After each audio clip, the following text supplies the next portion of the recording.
Hozir akam ishda, men uyda video olib o'tiribman. Shu yerdan ham bilsanglar bo'ladi. Bittamiz layoqatsiz kelajagi haqida qayg'urmaydigan, ikkinchimiz video olib o'tiribman. Hazil.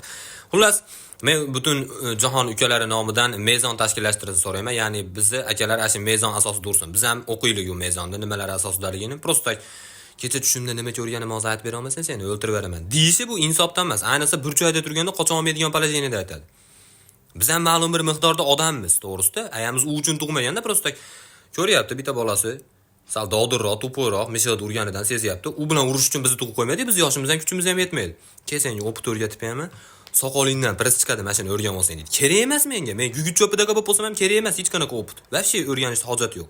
Eng maza qilganim, akamiz sinf rahbari ota-onalar maylisini men orqali aytib berardi ayamga, chunki o'zi aytib kelmasligini bilib.